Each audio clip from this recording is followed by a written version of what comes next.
ત્યારે દાહોદની પાનમ નદીનો બ્રિજ જર્જરિત હાલતમાં જોવા મળ્યો હતો। બ્રિજ જર્જરિત હોવાના કારણે ભારદાર વાહનો ત્યાં પ્રતિબંધ મૂકવામાં આવ્યો છે। 50 વર્ષ જૂનો આ બ્રિજ ધોવાઈ જવાના કારણે ત્યાં ખાડાઓ પડ્યા હતા।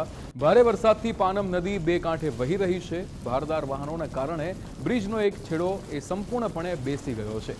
ગંભીરા બ્રિજની ઘટના બાદ હવે તંત્ર હજુ પણ નિદ્રામાં હોય તેવા આ દ્રશ્યો સામે આવ્યા છે। વરસાદનો અત્યારે આ એક નવો રાઉન્ડ શરૂ થયો છે। તમામ રાજ્યની અંદર અત્યારે જે જિલ્લાઓમાં જે વરસાદ જોવા મળી રહ્યો છે ત્યારે આ 50 વર્ષ જૂનો બ્રિજ વરસાદી પાણીમાં અહીંયા ધોવાઈ ગયો છે। ખાડાઓ પડ્યા છે પણ અહીંયા તંત્ર કે કોઈ પણ પ્રકારની અહીંયા તકેદારી રાખવામાં નથી આવી અને કદાચ રાહ જોતું હોય ગંભીરા બ્રિજ જેવી ઘટના બને તેવી રીતે નિદ્રામાં તંત્ર જોવા મળે છે। દેવગઢ બારિયાનો જે પાનમ નદીનો બ્રિજ છે તે અત્યંત જર્જરિત હાલતમાં છે। અગાઉ પણ સરકારી બાબુઓને કહેવામાં આવ્યું હતું કે આ પ્રકાર જે વચ્ચેનો જે ડીપ રોડ છે ત્યાં આગળ આ પુલ છે જર્જરિત હાલતમાં હતો પણ તેની કોઈ માવજત લેવામાં ત્યાં આવી નથી। અત્યારે તમે જોઈ શકો છો તેમ બ્રિજની ખસ્તા હાલત તમે જોઈ રહ્યો છો।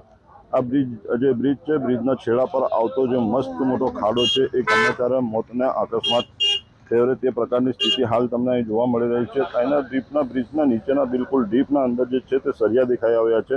એ સરિયા જોતા તમે કહી શકો છો કે અહીં ગમે ત્યારે મોતને તેડું આપે તે પ્રકારની સ્થિતિ હાલ અહીં જોવા મળી રહી છે।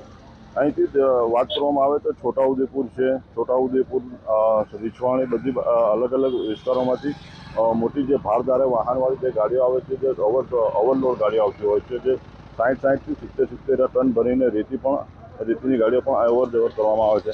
ત્યારે હાલ તમે જોઈ શકો છો તે પ્રમાણે આ જે ઘટના સ્થળ છે ત્યાં આગળ અત્યારે કોઈ સરકારી કર્મચારી કોઈ સરકારી બાબુઓ અહીં આવીને કસ્તી પણ લીધી નથી।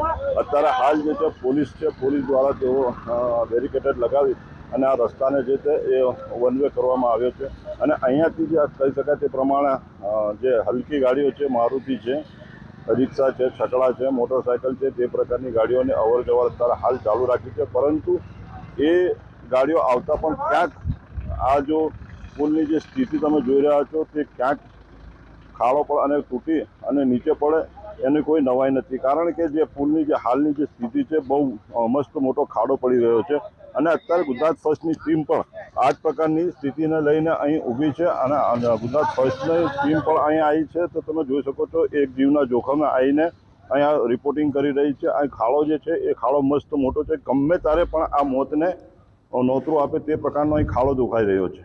ઇરફાન મકરાણી, ગુજરાત ફર્સ્ટ, દેવગઢ બારિયા।